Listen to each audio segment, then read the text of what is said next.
Guys, welcome back to the Lovin Dubai show. We are now joined by Ekaterina Nazarova, who has just won Automotive Influencer of the Year. She's a passionate motorcycle rider, and also she's got absolute skills. Welcome to the show. Thank you so much for being here. Thanks so much. It gives me a great pleasure to be here today. Great. Congratulations on your award. So I came to know of you when I saw you walking up on stage at the social media awards like 2 weeks ago. How was the win? Oh my God, I didn't expect it, to be honest. I just came there and it's like, there are so huge influencers. I'm like, all right, and I'm a motorcycle instructor. I never considered myself as an influencer, to be honest. I was so busy with what I'm actually doing with people and trainings. Yeah, I shared a lot of videos. How will you do that? But it's never been a goal for me to be an influencer. And then when they call me on the stage, I'm like, is that me? Really? I didn't expect that.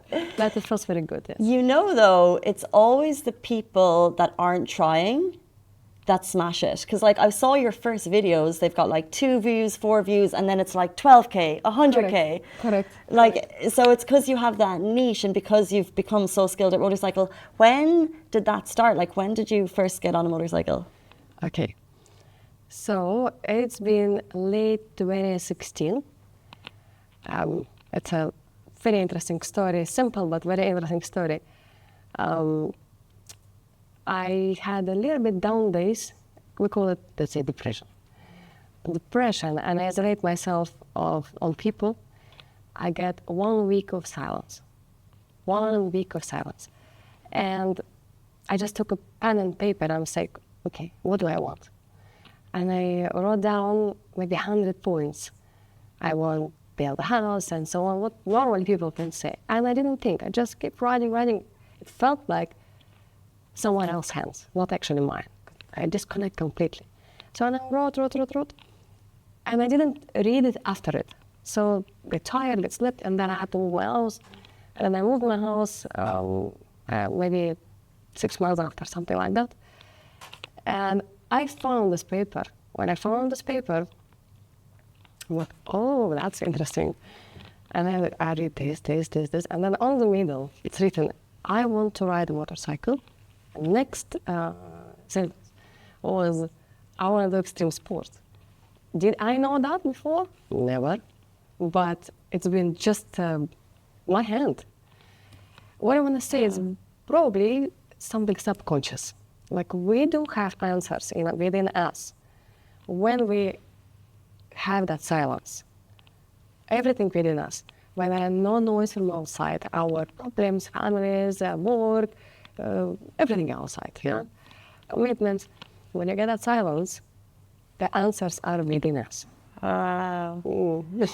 And interesting part is that I already applied for my motorcycle license without knowing it, without reading this paper. So this paper went done 6 months ago. I applied for my driving license, a month ago, and who gave me this idea? A friend of mine. I said, Katrina, let's do license. Well, let's go. We go to US, get these bikes, and we're gonna ride. I'm like, wow, what is the idea? I didn't know any of this, but apparently this paper been done before. Wow, that's a story. It's so interesting. So many people we speak to on this show, and they could be famous, whoever they are, and we say, like, did you know this was coming? And they say, it was on my vision board. I knew it was my goal. But what's interesting is that you said you were going through a challenging time, you wrote it down, and so many people watching the show are also going through our own challenging times, and we have our goals. How did you take the first step when you saw that paper? Because it's really easy to have it written. What was the first step to actually fulfilling it? A very good question. It was not easy. The difficult part was to put first anything. Like I said, okay, where to start? What? Then I voice, there is some voice inside. Says, just go ahead. Anything, silly, whatever. You want to do Michael Jackson, what's called it? The moonwalk. Correct. Go for it. I'm like, okay, fine, house. Like a house. Oh, wow, woman, have a house. Sure. So I start with it. And then after house, it's leaded to a family, then it's leaded to this and that, and then so on. Just start, not thinking, even if it's a funniest thing. See, it doesn't matter, there is no judge. It's you. Love that Yes. so much. Yeah. So That's you really had powerful. you had never ridden a motorcycle pre then. No. So like, how did you go from like, okay, I'm going to try this to I'm smashing it? Okay. My friend, this lady, so we joined together. This is purely her idea. I was like, wow, what an idea. Amazing. So let's go where? Bilhassa. So it was a Bilhassa. Yeah. Let's go there. We open the files, like huge numbers of the classes were there. Like, all right, I don't know anything about it. So let's do it. So we joined. On the first day, unfortunately, yes, I had a mic dropped. I call into the wall. I dropped up. You drove into the wall. Yeah. It's my first experience. And I'm like, all right, that feels very weird. I'm on the floor. It feels very weird. And I can't compare this feeling with anything ever I know. Like, all right, so I stand up. I'm like, how's I was worried I broke the motorcycle. They said, don't worry about the motorcycle. You're okay. And the trainers seems like they used to it. Normal, everybody's falling. So now also I know it's okay to fall. Yeah.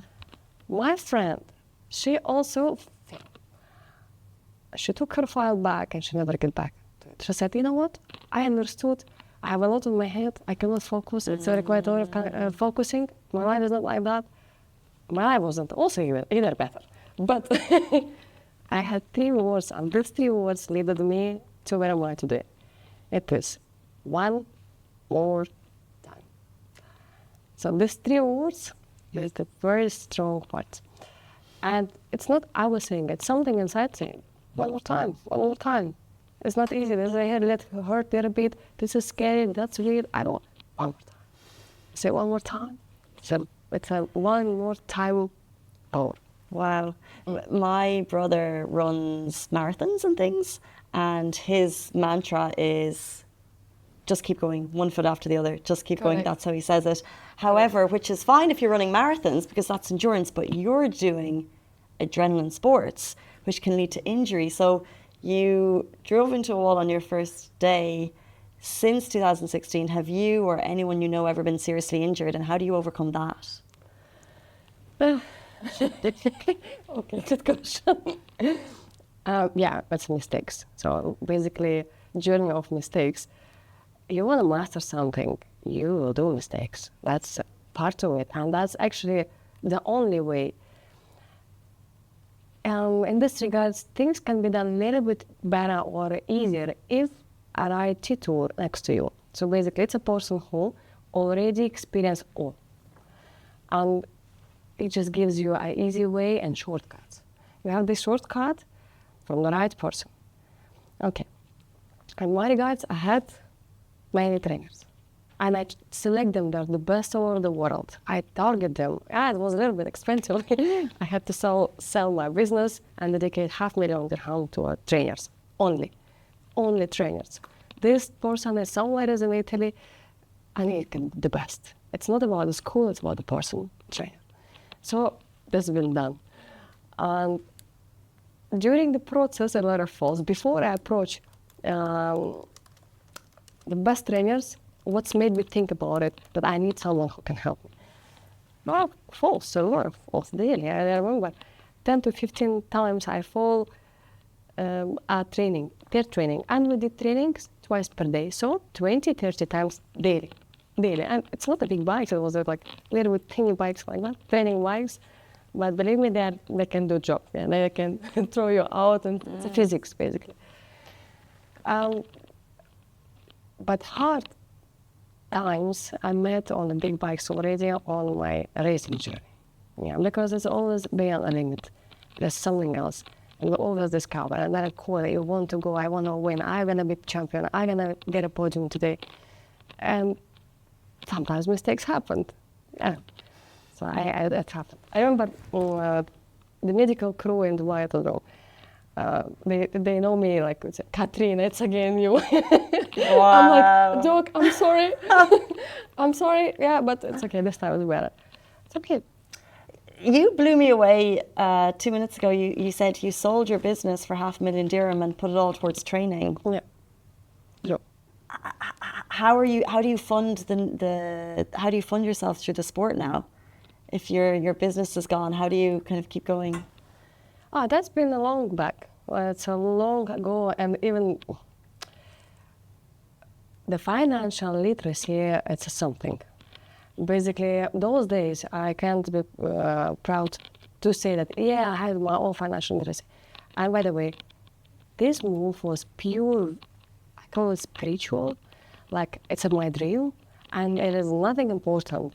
I didn't go any plan, financial literacy, none of this. It's a pure goal. I want it so much, so whatever it should be done is going to be done.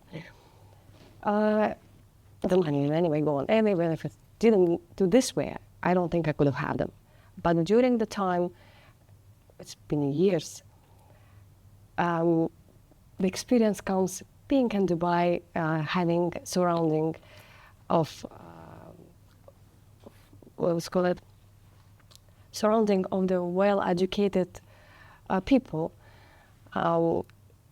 My life partner, he's a well-educated in this regard, so he teaches me a lot how to manage the budget and so on. So together we do a great job. And sorry, what was it? What was the question? Well, I was asking, you sold your business for $500,000 dirham and you went all into an industry which, by the way, is famously male-dominated. Okay. So I wonder now, have you ever faced any challenges as a woman who's trying to make it in a male-dominated industry? Okay. It is. Yes.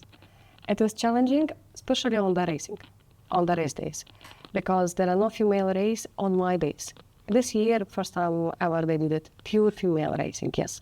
But all back days, they're only male. And I was the only woman racing here within 22, 25 guys. And later on, they get one more. So 2 ladies. And then... Is this UAE or international? It is both. Wow. Yeah. Both. It is challenging over there. But in general, in this domain, it's the same. Man or woman, kid or adult, it's a human being. Basically, once you come to the machine, people, even the VVIPs, person coming with the back shoulders, when coming to the motorcycle, you can see different human, the true person. Actually, with their own fears, sabotages, and so on, coming like removing all these armors and meet yourself. On motorbike, you meet yourself. Yeah, so it's like... That's so interesting. We are really running out of time. We've got 5 minutes left. I want to ask you 2 things. One, what is the craziest stunt you have tried? In general. Yeah. Okay. I think that's pretty crazy. I have some connections with sharks.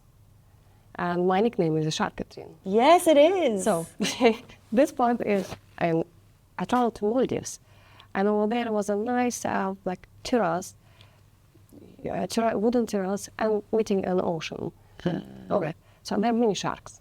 I remember, I see there's so many, they're not big, but there's so many, and I wanted to attract them. I called them by the leg. My leg was reaching the water. So I called them, they're really not coming. Nobody's coming. Not puppies! Yeah, I tried it, there's nobody coming.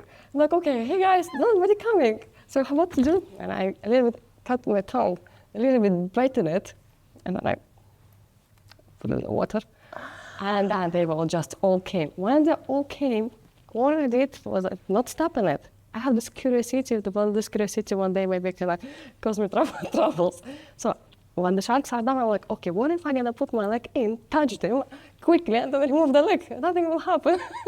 And I did it until they're down all, but I was only worried that behind the terrace, I don't see what's happening. I see here, but I don't see there. I'm like, okay, quickly. So then I put my leg in, touch the shark quickly, take it out. No. I think that was a crazy one. Do you have a video of this? No. I wouldn't repeat that, to be honest, but that's a crazy one, yes. I can't even comprehend. Yes. Like, you know, people say they go shark diving and it's like in an enclosed case, you put blood into the water to attract sharks. Mind is blown. Before you leave us, you're an inspiration to female motorcyclers. Do you have one piece of advice that you would give? Yes. Yes. In general, not just a motorcycle. Life is one. If you want to try something, try it, experience. Is it motorcycle, or it's a skydiving, or it isn't jumping into the water in the kitchen, do it with the shark. Live the life. There are always boundaries. There are always bad. Life is one you never know you have tomorrow. So live a life today. I love that so much. You know what I loved about this interview is I feel like every answer you gave, I asked about motorcycling, but it actually related to real life in general, like overcoming fears, challenges, and just going for it. Ekaterina, thank you so much for joining us this morning. Thank you so much. That brings us to the end of the show on this Monday morning. We'll be back with you tomorrow morning, same time, same place, with the guys from Decisive Zone. It is Tuesday, so we'll be answering all of your visa questions. See you then. Bye-bye.